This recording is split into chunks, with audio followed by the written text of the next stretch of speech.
Hey guys, I just decided to do a video wrapping up my coin roll hunting finds this year, from January 1st all the way to about May 1st.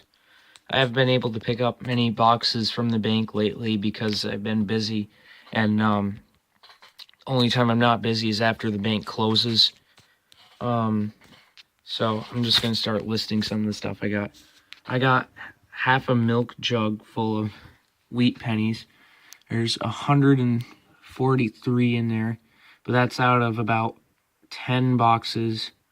So that's like an average of 14.3 a box. Not too bad, but I was getting more last year. A lot of them aren't very old ones either. I think there's 7 in there from before 1939. The ones, well, according to the Red Book, 99.9% have been removed from before 1939. Next, I got a full jar of pre-1961 nickels. There's no war nickels in here, but I have found a few. I'll be showing those in a second. There's, I think, 180 something in here, and then in this jar, there's a few more. See that nice 1940 right there? This jar is just old Canadian pennies. I think there's like 10 in there or something. Sorry, the camera keeps shaking. And then this is just other stuff, like there's a Susan B. Anthony dollar in there. Native American dollar, 2017 D penny, some bicentennials, lower mintage 2009 nickels. That's basically just all the normal stuff. Now on this page, this is my oldest nickel find this year. 1920 Buffalo.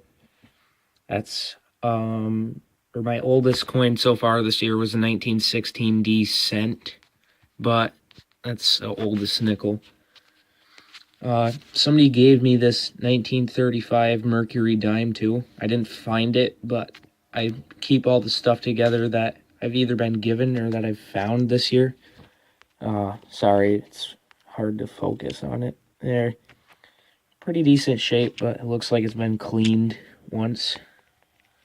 I found this in a roll, 1939 nickel, in almost uncirculated condition. It's really nice to find like nickels this old still in this shape. Got a 1942 P nickel here. So corroded, but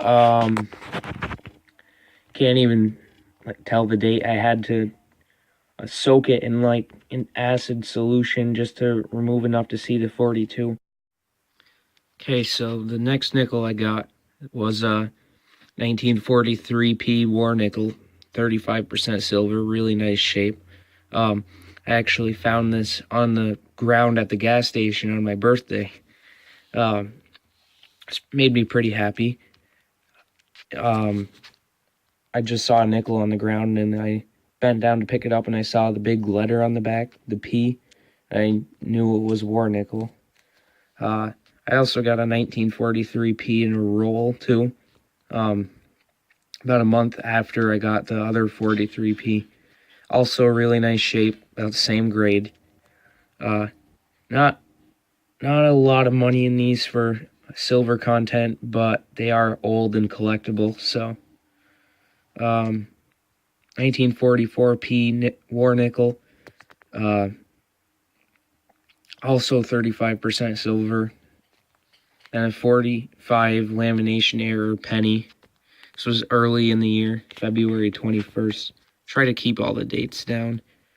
As you can see, well, if the camera will focus, it looks like there's a big chunk missing, and it's because, well, it's an error in the process of making the blanks at the mint. Gas got under the surface, and as the penny got circulated, like it basically broke away the metal and the piece fell off.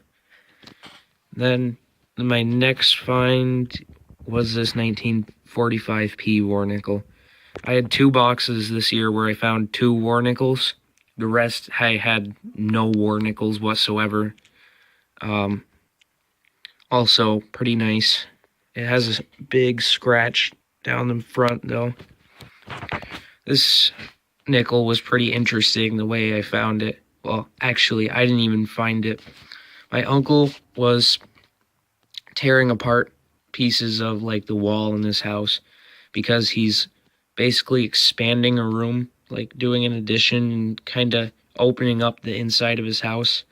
And it wasn't even in the wall, this one, but he has found coins before like that, and he's given them to me. This is a 1946 silver Roosevelt,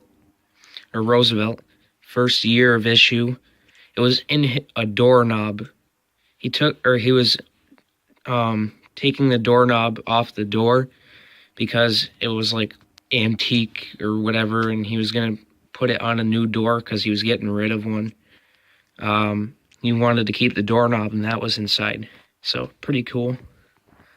Then there's also this error I found in a roll. I don't know if you can see it, but on the wheat ears, it's like a Cud Error, however you say it. I'm new to errors in coin collecting. I didn't really pay attention till this year. I started saving a lot of errors. Also, it's a wheat penny, so it looks like it was kind of like a grease fill error on this one a little bit, like in the wheat ear. Next on the list, 1956 nickel. Just not really special, besides it's a little older. It's one of those pre-61s, and it's also in pretty nice shape. Then I got a 59D, same situation. Forgot to write the date that I got it, though. Then there's this. It's a 1960 Philadelphia mint, but you can see this one has lamination as well. I mean, some people say that it just looks like it's smashed, but if you look with a magnifier, you can see the metal's literally peeling away. Just another nice nickel, 1960. Then there was this. This is another one of those interesting ones. So I'm walking into the supermarket in my town, and there's a really shiny dime on the ground that gets my attention. So I pick it up. It's a 1980s proof. How weird is it just to have a proof laying on the ground? I mean, it's not too rare to find them in circulation, but they're really not meant for circulation. So, I mean, somebody has to break apart a set and then roll one of these or spend it at a store to even get it into circulation. It's not just like normal looking either. You can see it's like, or it has a mirrored background and everything. Looks really cool under light, and it's really good condition for having been laying on the ground. That was in March too. Okay, so this was just another error. 1983 nickel. You can see at the top, it either like a piece of the die broke off, I think, or I don't even know. All I know is that big bump at the top isn't supposed to be there. Then there's this off-centered error. That was at the very end of March, last day, 31st. That was in one of my nickel boxes.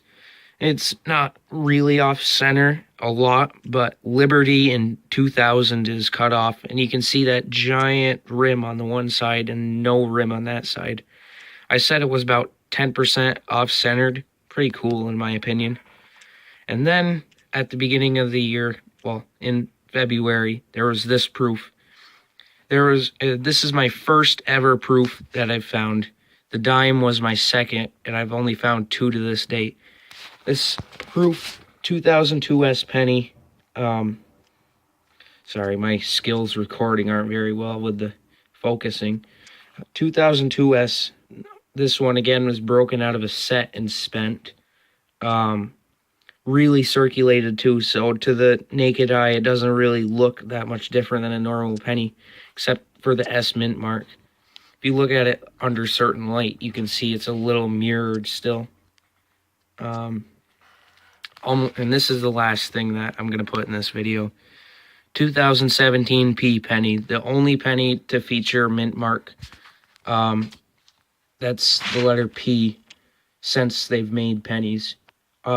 As like a special anniversary thing, because there's been 225 years of the Philadelphia Mint, they put the P mint mark on pennies for this year, and apparently in 2018 they will end the production of P mint mark pennies and return to plain ones. I just thought it was cool because it's in really good shape.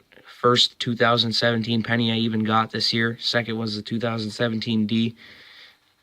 So yeah, that's all my coin roll hunting finds of 2017 so far. I also got 2 star notes and a $2 bill, but that wasn't really, or that's not roll hunting. It was just like, I got those in change, like from breaking like a 20. So yeah, I hope you guys liked the video. I'm going to try to do more coin roll hunting videos as I'm breaking apart the rolls. I just got back into YouTube, so I wasn't able to really post anything of me like live opening of rolls, but I'm going to try to do some of those. So subscribe, stay tuned. Hope you like the video.